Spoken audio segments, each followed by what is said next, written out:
It was supposed to be just another stop on NBA YoungBoy's Make America Slime Again tour, until chaos broke out. On a packed night in Houston, fans didn't realize they were about to witness hip-hop history repeat itself, a moment that would blow up social media and reignite one of rap's most dangerous rivalries. You know what I'm saying? It's like, even when you look, I bring it to right to today's time.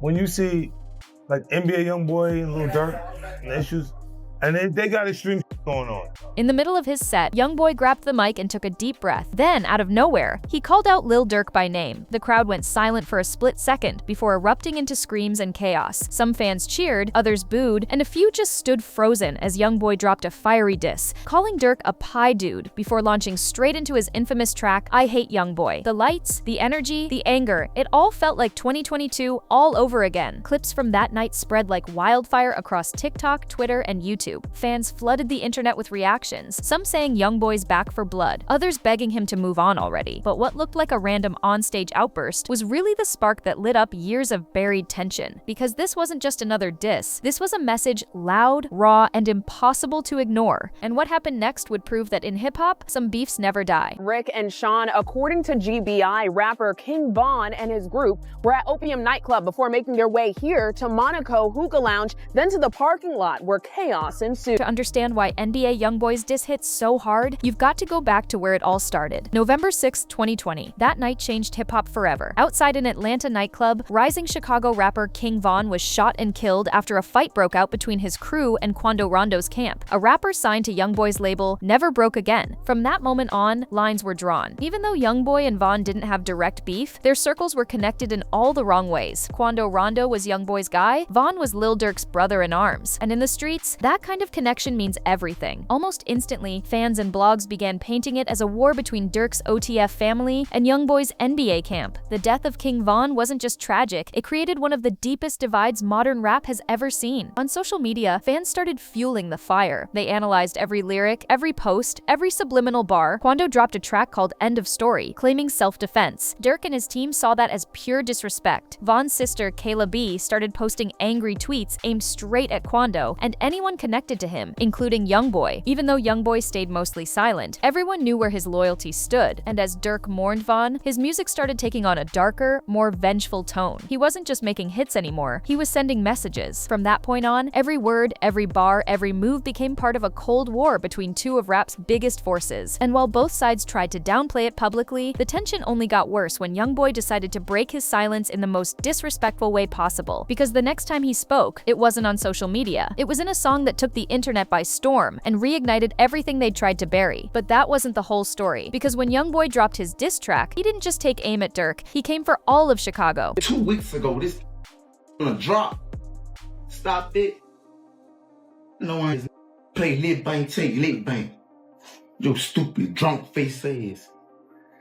This is all you like to do. By early 2022, the quiet tension between NBA YoungBoy and Lil Durk finally exploded into full-blown chaos, and it all started with one song. YoungBoy dropped Bring the Hook out of nowhere, and fans instantly knew what was coming. Over a dark, heavy beat, he took a direct shot at O-Block, rapping, "Nah, this that Squid Game? O-Block pack get rolled up." Those 8 words were enough to set the internet on fire. He wasn't just dissing a neighborhood, he was mocking King Von's death. Social media went insane. Von's sister, Kayla B, posted within minutes, calling YoungBoy weird. Durk's camp fired back with cryptic emojis, and fans flooded Twitter saying YB took it too far. Durk didn't wait long to respond. Just days later, he dropped Aha, a chilling track full of indirect bars and visual shots aimed straight at YoungBoy. In the video, Durk stood in front of Von's mural, smirking. He didn't have to say a name, everyone knew who he meant. The back and forth between two rap empires had officially begun. Then, in typical YoungBoy fashion, he doubled down. He released I Hate YoungBoy, a venomous track where he didn't just go at Durk, he went after the entire industry. He called out Gucci Mane, Lil Baby, Boosie, and Apple Music for siding with Durk. The message was clear. It was YoungBoy against the world. The beef turned into a cultural moment. Fans picked sides, changing their bios to 4KT or OTF. YouTubers, DJs, and even mainstream blogs were dissecting every lyric like it was a court case. And while most rappers tried to stay stay neutral, the tension in the industry was obvious. Every feature, every post, every like carried meaning. Nobody wanted to get caught in the crossfire. What started as music had now become warfare, and both rappers were fully loaded. But just when fans thought it couldn't get more personal, something strange happened. Both men suddenly went quiet, and people started wondering if peace was finally possible. But that silence wouldn't last long, because what came next would prove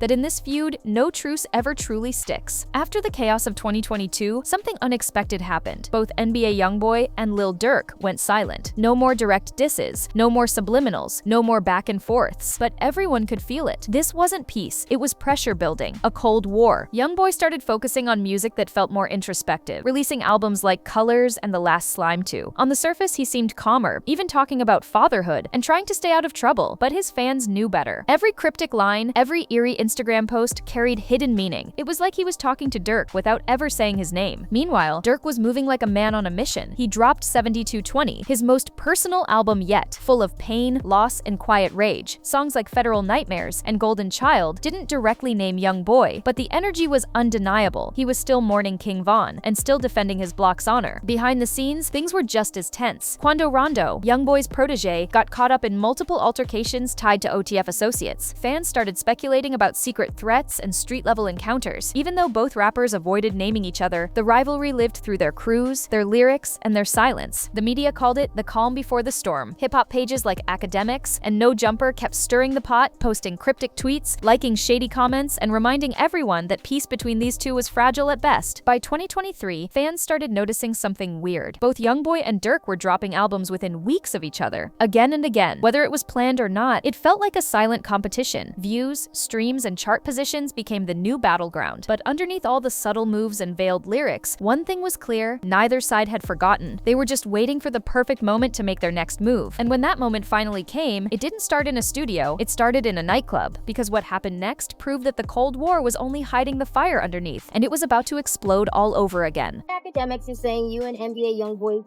beef is done. Is that true? What beef? Oh, so there's no beef. Beef who? NBA YoungBoy? Shut up, move up. By mid-2023, the streets and social media started buzzing with something no one expected: talk of peace between NBA YoungBoy and Lil Durk. After years of tension, diss tracks, and digital warfare, both camps seemed quiet. Too quiet. It all started when DJ Academics, the unofficial news anchor of rap beefs, went live claiming the two rappers were finally putting their differences aside. He said he had exclusive info that YoungBoy and Durk were planning to end the feud and might even meet face-to-face to squash it. Within hours, blogs, YouTubers, and fans were celebrating online like hip-hop had just avoided a world war, and for a moment, it looked real. Durk dropped a post on Instagram talking about growth and peace, while YoungBoy hinted that he was done with negativity. The internet went into full detective mode, trying to connect dots. Even big artists like Lil Baby and Kodak Black chimed in, saying it was time to move forward. But behind the scenes, things weren't as calm as they seemed. YoungBoy was still under house arrest in Utah, and insiders claimed that even though he wanted to focus on family and music, his loyalty to his camp, especially Quando Rondo, made a full truce impossible.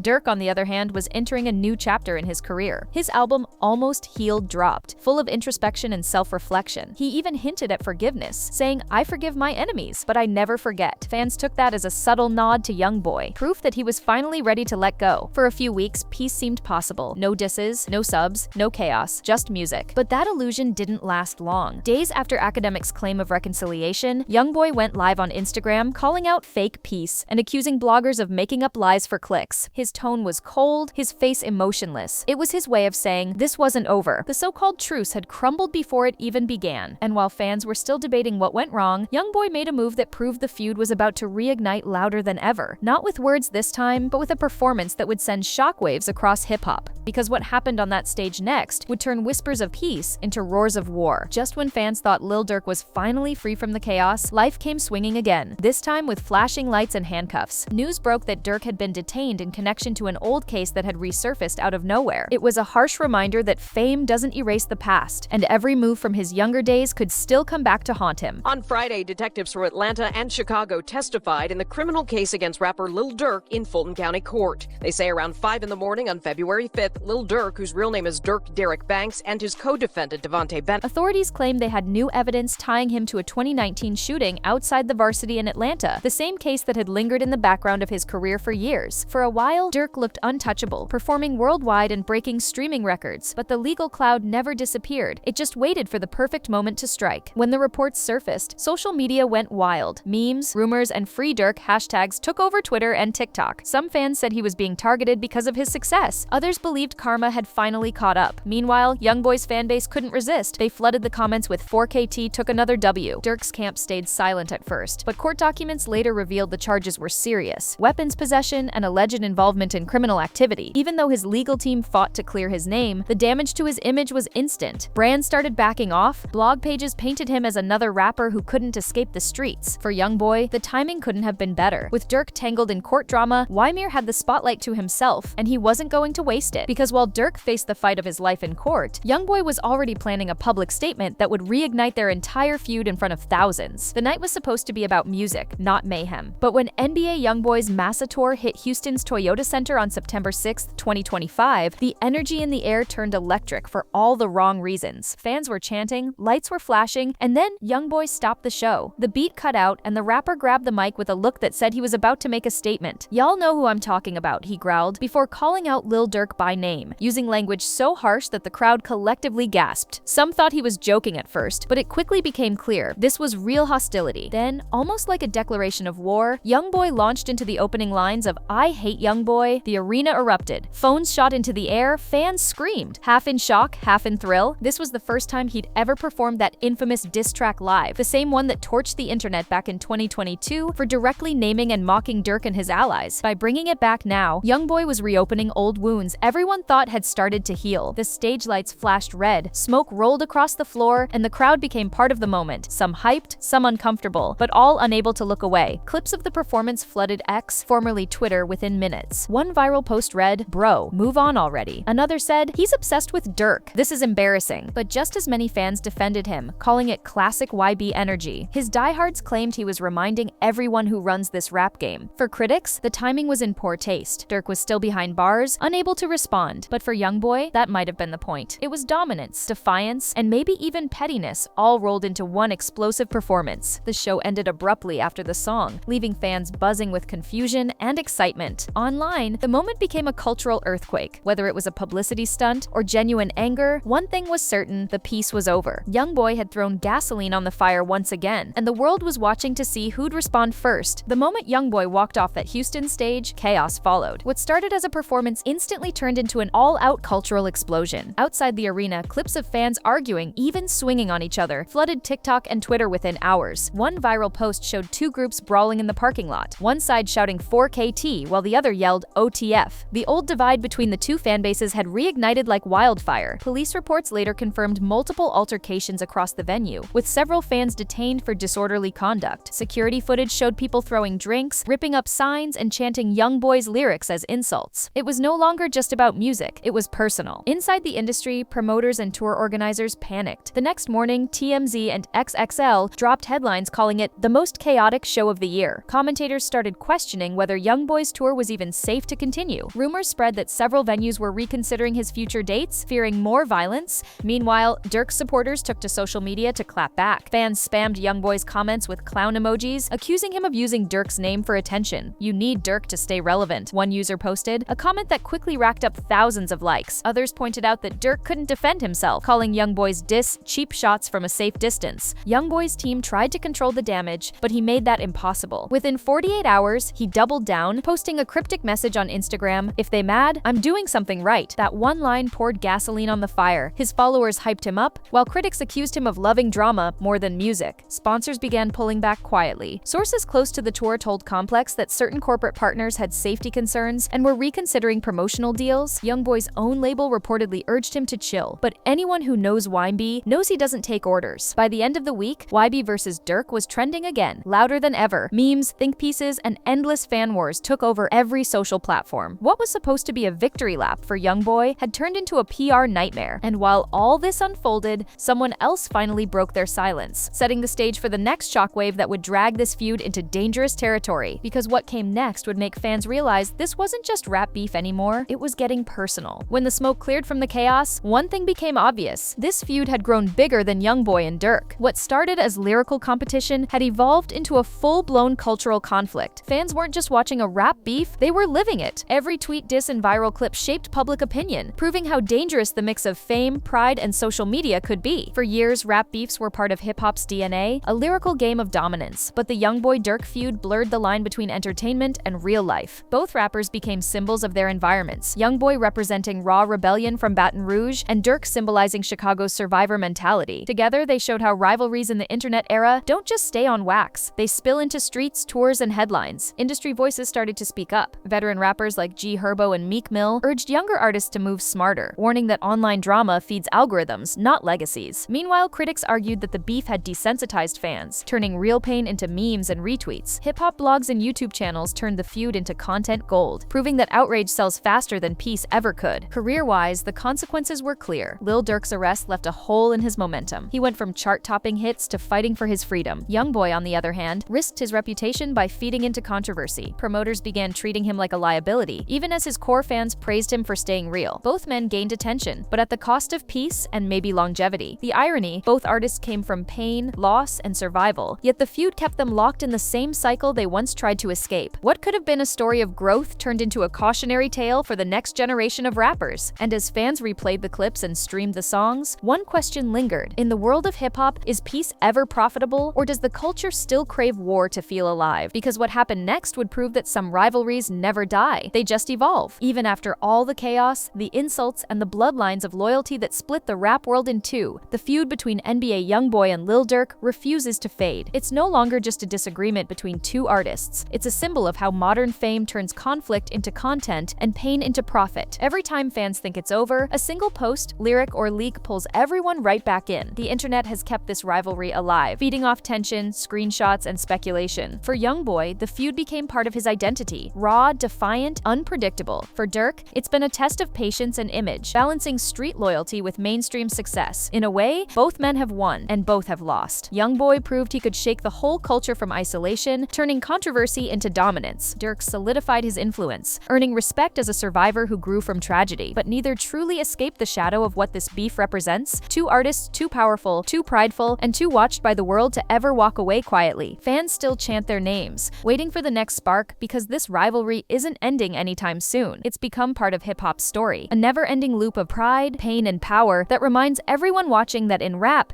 peace is temporary, but legacy lasts forever. And as long as the fans keep choosing sides, this war will never really end.